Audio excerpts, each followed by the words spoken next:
Hello student, welcome to my class. My name is Ashutosh Tiwari. Synthesis के series का ये part number 2 है। इसमें हम लोग पढ़ते हैं इन्फिनेटिव के बारे में। तो ये इन्फिनेटिव क्या होता है, इसके बारे में हम लोग इस बोर्ड पर डिटेल में चर्चा करेंगे। आज इन्फिनेटिव क्या होता है। इन्फिनेटिव सबसे पहले आप लोग से एक गुजारिश है, इस वीडियो को इन तक जरूर देखिएगा। आगे बढ़ने से पहले चैनल को सब्सक्राइब करिए। देखिए, इस चैनल के लास्ट में हम आपको कुछ क्वेश्चंस देंगे। आज के वीडियो के लास्ट आपको होमवर्क भी रहेगा, ठीक है। तो आप इस वीडियो को ध्यान से देखिएगा। इसके बाद हम आशा करते हैं आप लोग हमारा जो होमवर्क आपको देंगे उसका जवाब कमेंट के माध्यम से मुझसे जरूर पहुंचाएंगे। तो आज का वीडियो आपका वीडियो नंबर 2 था, जो कि हम वीडियो नंबर 2 आपका दूसरे चैनल पर पढ़ा चुके थे। इस चैनल पर चेतना शक्ति जो चैनल चल रहा है, इस पर 11th और 12th का ग्रामर लेवल सब इसी पर ही पढ़ाया जाएगा। तो इस चैनल को अगर 11 और 12 का इंग्लिश डिटेल में आपको पढ़ना हो तो इस चैनल को सब्सक्राइब कर लेना, और जो वीडियो लोग लगातार जा रहे हैं उसको आप वॉच करते रहिए। चलिए, तो इसमें हम देखते हैं पार्ट नंबर 2 के अंतर्गत ये इन्फिनेटिव क्या होता है। क्योंकि ये वीडियो का जो कंजक्शन था, चला था कंजक्शन एंड का प्रयोग चल रहा था, जो कि नेक्स्ट वीडियो में लेकर आएंगे हम कंजक्शन एंड। यहाँ पर आप इन्फिनेटिव के बारे में समझिए, इन्फिनेटिव क्या होता है। तो समझते हैं इन्फिनेटिव। देखिए, बोर्ड एग्जाम में इन्फिनेटिव और जिरेंड ये दो और शब्द होते हैं, दो सहायक क्रिया के रूप में काम करते हैं। देखिए, इन्फिनेटिव जिरेंड होता क्या है। यहाँ पर इसके लेवल जो है काफ़ी गहरा लेवल तक इसको पढ़ना पड़ता है, लेकिन आप बोर्ड एग्जाम में केवल इतना ही पढ़िए जितना आपके एग्जाम के लिए आवश्यक है। वैसे तो इन्फिनेटिव का पूरा ब्रॉड है, पढ़ने के लिए कोई नया वीडियो आपको अपलोड किया जाएगा जिसमें इन्फिनेटिव और जिरेंड सब डिटेल बताएंगे। सबसे पहले आपको इतना ही पढ़ाया जाएगा कि जो आपको एग्जाम की तैयारी कर रहे हो, बोर्ड एग्जाम की जितने क्वेश्चन बोर्ड में आएंगे पहले उसकी ही तैयारी हम कराएंगे। तो केवल उतना ही पढ़ाया जाएगा। इसके बाद जो सेंटेंस आप देखते हैं, कुछ सेंटेंस आपको समझ नहीं आता है, उसमें कुछ ना कुछ नए नए मेथड्स होते हैं, तो उनके बारे में जब ये पूरा हम मतलब कि वीडियो अपलोड कर देंगे उसके बाद हम डिटेल में पढ़ाएंगे। तो आज उतना ही इन्फिनेटिव के बारे में पढ़ेंगे जितना आपके एग्जाम में जरूरत है। चलिए देखते हैं इन्फिनेटिव क्या होता है। और हम combination of two simple sentence to one simple by using infinitive. Infinitive के द्वारा हम दो या दो से अधिक सिंपल सेंटेंस को एक सिंपल सेंटेंस का फॉर्मेशन कैसे करते हैं। तो इन्फिनेटिव क्या होता है। इन्फिनेटिव का मतलब होता है वर्ब की फर्स्ट फॉर्म के आगे आप टू लगा दो। जैसे गो मतलब जाना, कम मतलब आना। ये सब आप पढ़े हो, पिछले कक्षा पढ़े थे। गो मतलब जाना होता है, कम मतलब आना होता है, ईट मतलब खाना होता है, कुक मतलब पकाना होता है। लेकिन जो ये सब याद किया हो ना, ये सब गलत है। कुक मतलब पकाना नहीं होता। आज वीडियो आप समझेंगे कि इसमें गलती क्या होती है। गो मतलब जाना नहीं होता, होता क्या है इस वीडियो के अंतर्गत आप पढ़ेंगे, ठीक है। तो इन्फिनेटिव का मतलब हो गया टू प्लस वर्ब की फर्स्ट फॉर्म। अभी टू क्या होता है, अगर आपको कहीं सेंटेंस में टू प्लस वर्ब की फर्स्ट फॉर्म दिख जाए तो इसका मतलब यहाँ पर इन्फिनेटिव रूल जो होता है वो लागू होता है। तो इन्फिनेटिव के लिए हम सेंटेंस कैसे बनाते हैं, सबसे पहले हम इतना समझ लेते हैं कि इन्फिनेटिव स्वयं क्या होता है और इसका ट्रांसलेट यानी कि जो हम प्रोनाउंसिएशन करते हैं उसका पूरा उच्चारण क्या होता है, डिटेल समझते हैं थोड़ा सा।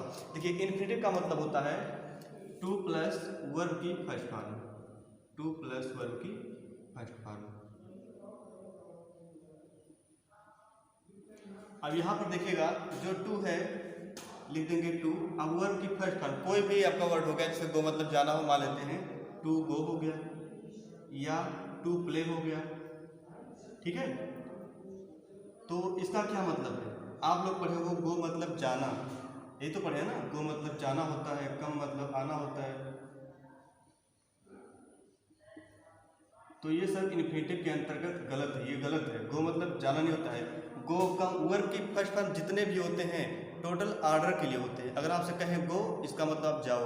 अगर कम कहें, इसका मतलब आओ, कंप्लीट पूरा करो, ठीक है। तो ये सब ऑर्डर के लिए होते हैं। लेकिन यहाँ पर जो आप लोग पढ़ते हो गो मतलब जाना, कम मतलब आना, वो सब गलत होता है, ठीक है, ये गलत है। इसका अगर मुझे जाना कहना है तो कैसे कहेंगे। देखिए, इसके लिए दो नियम होते हैं। इस वर्ड को लिखने के लिए आपके पास दो नियम है। पहला नियम होता है इन्फिनेटिव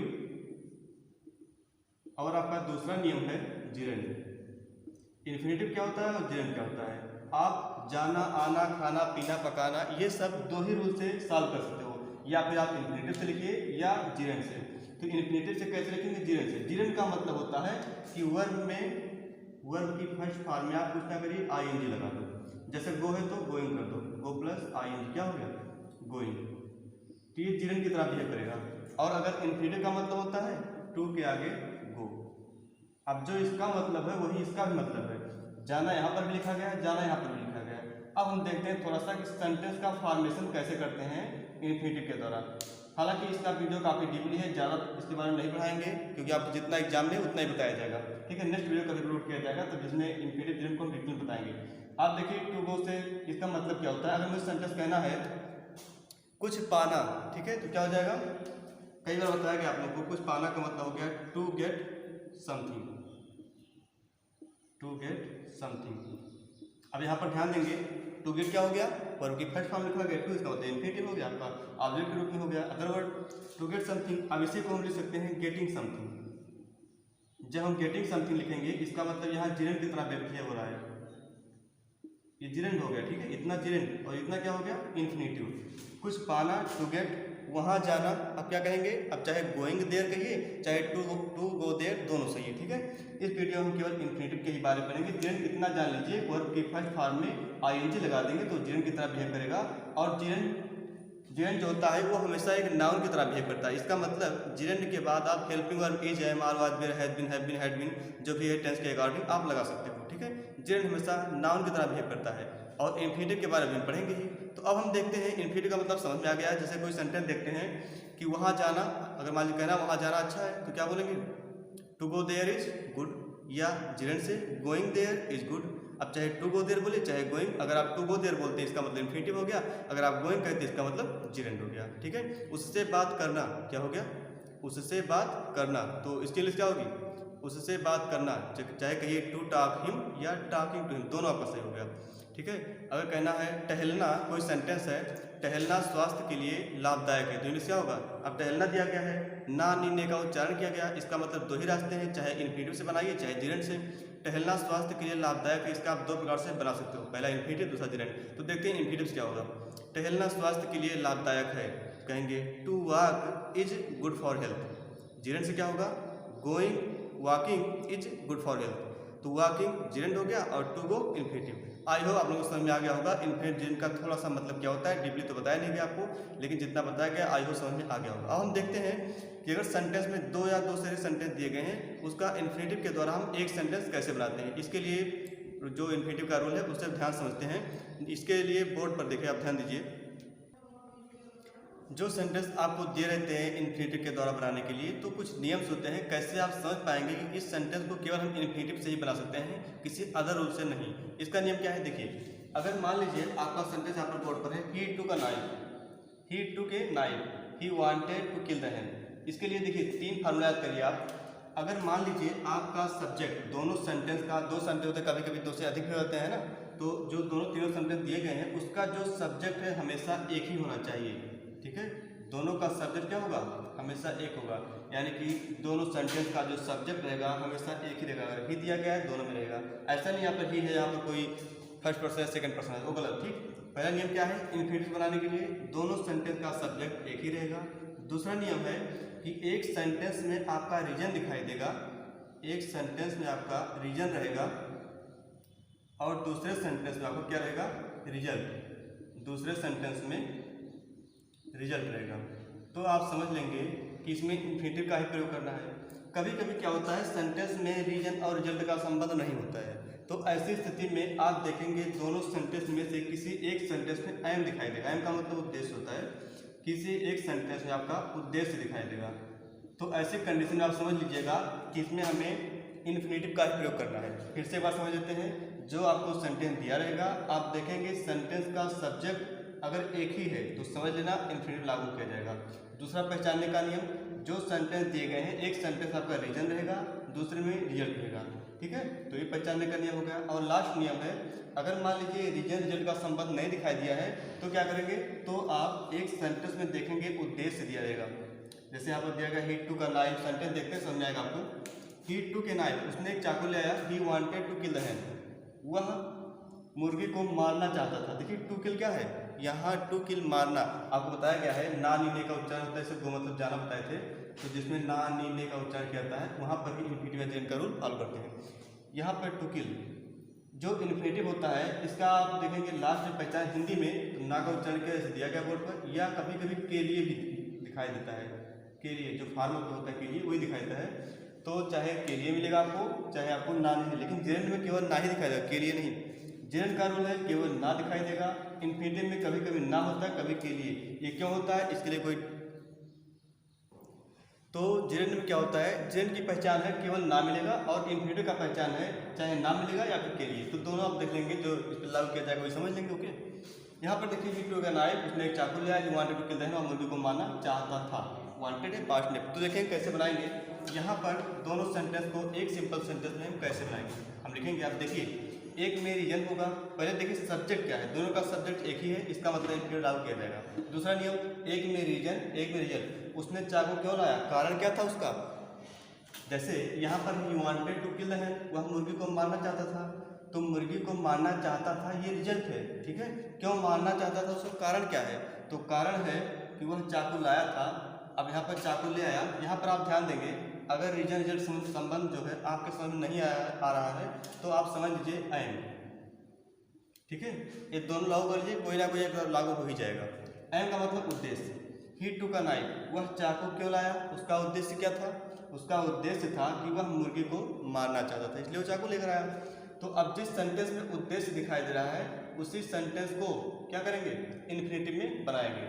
जैसे ही टू के नाइफ, हम लिखेंगे ही टू के नाइफ। अब यहाँ पर देखिए टू किल इन्फिनेटिव है ना, डायरेक्ट लिख दीजिए टू किल द हैन। उद्देश्य तो यही आपका ना, he wanted to kill the hen, मुर्गी को मारना था, उद्देश्य आपका यही है, ठीक है। तो जिसमें उद्देश्य आपको दिखाई देगा उसी के वर्ब को आप इन्फिनेटिव बनाएंगे। बहुत बच्चे गलतियां करते हैं कि दोनों सेंटेंस में वर्ब दिए रहते हैं, यहाँ पर टू वर्ब है, यहाँ पर किल वर्ब है, तो समझ नहीं पाते हैं। कभी कभी टू को लेते हैं टू टू ऐसा कर देंगे, ठीक है, वो बहुत गलत हो गया। ए टू तो सेकंड फॉर्म है, इसका फर्स्ट फॉर्म। लेकिन आपको समझना है दोनों सेंटेंस में जिस सेंटेंस में उद्देश्य दिखाई देगा केवल उसी के ही वर्ब को इन्फिनेटिव बनाएंगे, अदर को नहीं, ठीक है। यहाँ पर हम टू का प्रयोग कर दिया। आई होगा आप लोगों को समझ में आ गया होगा। अब नेक्स्ट सेंटेंस देखेंगे। सेंटेंस आपका है ही इज वेरी बिग। पहला सेंटेंस हो गया ही इज वेरी बिग। दूसरा है he can not walk. He is very big, he can not walk. आपके पास दो सेंटेंस दिए गए हैं, दोनों को हमें इन्फिनेटिव के द्वारा बनाना है। तो इन्फिनेटिव का रूल क्या है, दोनों का सब्जेक्ट एक ही है। अब इस सेंटेंस में उद्देश्य रहेगा या फिर रीजन रिजल्ट का संबंध रहेगा। तो देखिए क्या है, ही इज वेरी बिग, वह बहुत कमजोर है। ही कैन नॉट वॉक, वह टहल नहीं सकता है। इसका मतलब वह टहल क्यों नहीं सकता है, क्या कारण है ना टहलने का, तो कारण है कि वह वीक है, बहुत कमजोर है। तो ऐसे सेंस में क्या करेंगे, हम लिखेंगे ही इज। एक बात ध्यान रखिए, अगर आपको इन्फिनेटिव के सेंटेंस से वेरी दिखाई देता है ही आर वाई, इसे हटा देंगे, यहाँ पर एडवर्ब टू का प्रयोग करेंगे। एडवर्ब टू ये क्यों होता है, इसका पूरा कारण क्या है, अगली वीडियो में जो आपको हम ट्रांसफॉर्मेशन पढ़ाएंगे उसमें हम बताएंगे एडवर्ब टू को रिमूव करने का नियम जो होता है, ठीक है। इसमें इतना ही समझिए, ही इज वेरी बिग दिया गया है तो इन्फिनेटिव सेंटेंस को बनाते समय अगर आपको वेरी दिखाई देगा तो हमेशा आप टू का प्रयोग कर देंगे, ही इज टू बिग। अब नेक्स्ट सेंटेंस में देखिए वर्ब कहाँ दिया गया है, टू, यहाँ है ना वॉक, तो इसके आगे इन्फिनेटिव लगा दो, टू वॉक। तो हो गया sentence he is too big to walk. Hindi क्या था कि वह इतना कमजोर है, सेंटेंस बन गया वह इतना कमजोर है कि दौड़ नहीं सकता, अर्थात वह दौड़ने के लिए कमजोर है। टू वॉक मतलब के लिए या फिर टहलना, ठीक है। तो दोनों का उच्चारण हो सकता है। तो वह दौड़ने के लिए कमजोर है, इट मीन्स वह इतना कमजोर है कि वह दौड़ नहीं सकता। आई होप आप लोगों को समझ में आ गया होगा। नेक्स्ट सेंटेंस देखेंगे। मान लीजिए सेंटेंस दिया गया है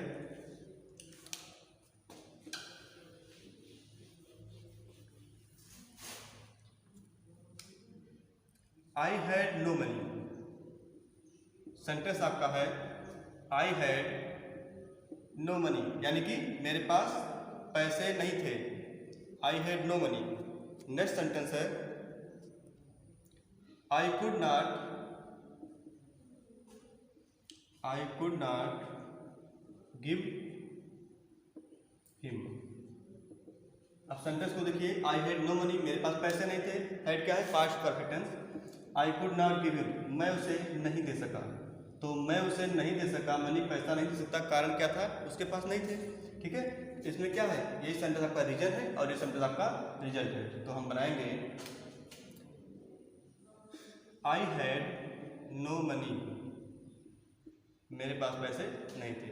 अब देखिए इसमें रीजन क्या है, रिजल्ट क्या है, आई हैड नो मनी, मेरे पास पैसे नहीं थे, मैं उसे नहीं दे सका, तो कारण क्या है, कारण ये था, रिजल्ट ये हो गया। तो रिजल्ट वाले सेंटेंस में वर्ब देखेंगे कहाँ है, कुड नॉट गिव, यही वर्ब ना, तो इसी के आगे आपको लगा दिया, सेंटेंस आपका कंप्लीट।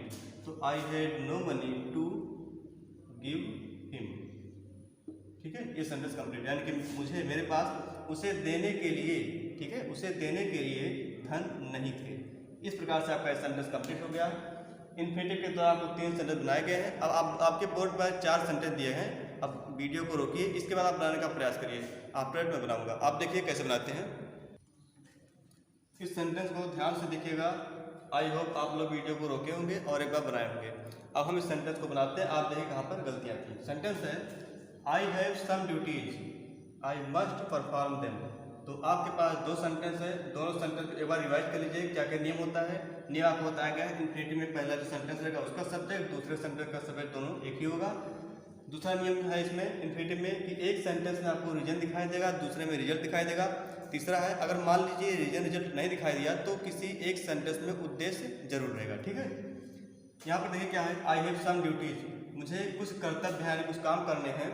आई मस्ट परफॉर्म देम, ठीक है, मुझे कंप्लीट करना है, यानी कि आई हैव सम ड्यूटीज, कुछ कर्तव्य हैं। हैव का मतलब मेरे पास, ठीक है, कुछ कर्तव्य है यानी कुछ ड्यूटी है। आई मस्ट परफॉर्म देम, मुझे उनको करना चाहिए। मस्ट मतलब जरूर चाहिए, जो आपका मॉडल वर्ब होता है ना मस्ट, ठीक है, इसके बारे में कहीं मॉडल बताया जाएगा। आई मस्ट परफॉर्म देम। अब इसके बाद देखिए क्या करेंगे, इसमें सेंटेंस कैसे बनाएंगे। आई हैव सम ड्यूटीज, तो हम लिखेंगे पहले आई हैव सम ड्यूटीज। इसके बाद देखिए यहाँ पर क्या है, आई मस्ट परफॉर्म, तो परफॉर्म वर्ब है, इसी के आगे आप टू लगा दीजिए, तो क्या हो जाएगा, टू परफॉर्म देम। सेंटेंस आपका complete. I have some duties to perform them, ये सेंटेंस का। फिर नेक्स्ट है she is very poor, she can not read. यहाँ पर 2 सेंटेंस दिए गए हैं। इसमें देखिए आपको बताया गया है जो अगर सेंटेंस में इन्फिनेटिव में वेरी मिल जाए तो उसको आप हमेशा टू में चेंज करेंगे। टू को एडवर्ब बोलते हैं, एडवर्ब टू। चलिए यहाँ पर लिखेंगे शी इज टू पुअर। अब दूसरा सेंटेंस में देखिए वर्ब कहाँ है, वर्ब यहाँ पर रीड, तो रीड के आगे इन्फिनेटिव टू रीड। ये भी सेंटेंस आपका कंप्लीट हो गया। She is too poor to read. Last sentence next है Hari went to Agra, he wanted to see the Taj. यानी कि हरी आगरा गया हुआ ताजमहल देखना चाहता था। तो हरी आगरा क्यों गया, कारण क्या था, वह ताजमहल देखना चाहता था। ठीक है, इसमें बनाएंगे, लिखेंगे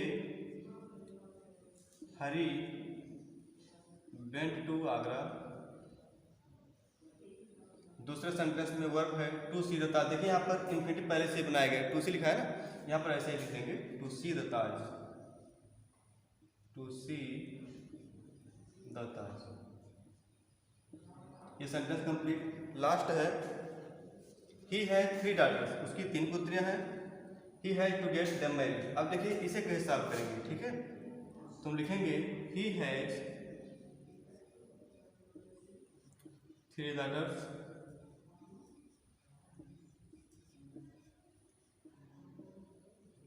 दूसरे में आप वर्ब देखिए टू गेट देम मैरिड। देखिए यहाँ से लिखा गया है टू गेट देम मैरिड, इतना ही देंगे टू गेट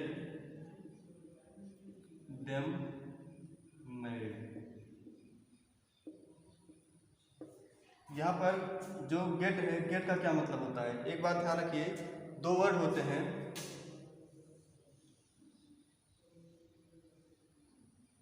पहला है गेट और दूसरा है मेक। इन दोनों वर्ब को कहा जाता है काजेटिव वर्ब, काजेटिव वर्ब।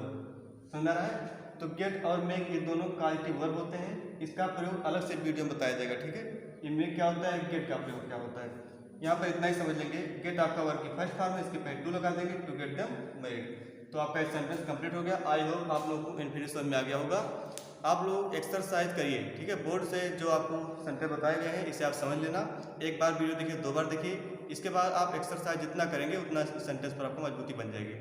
आई होप आप लोग समझ आ गया। इस वीडियो में केवल इतना ही। एक आपको इसमें होमवर्क देना है, तो आप होमवर्क को लिखते हैं। तो एक सेंटेंस आप लोगों के लिए है, ठीक है, यहाँ पर सेंटेंस दिया गया है, इसे आपको होमवर्क में लिखना है। Hari ran fast, Hari ran fast. दूसरा है he wanted to get first prize. ठीक है, तो सेंटेंस आपका है Hari ran fast, he wanted to get first prize. ये सेंटेंस आपको दिए हैं, इन सेंटेंस को आप इन्फिनेटिव के द्वारा आपको बनाना है। तो इसका जवाब आप हमें कमेंट के माध्यम जरूर दीजिएगा। आई होप मैं ऐसा करता हूँ आप लोग इसे कमेंट के माध्यम से मुझ तक जरूर पहुँचाएंगे। तो इस वीडियो में केवल इतना ही, मिलते हैं नेक्स्ट वीडियो में, तब तक के लिए बहुत बहुत धन्यवाद।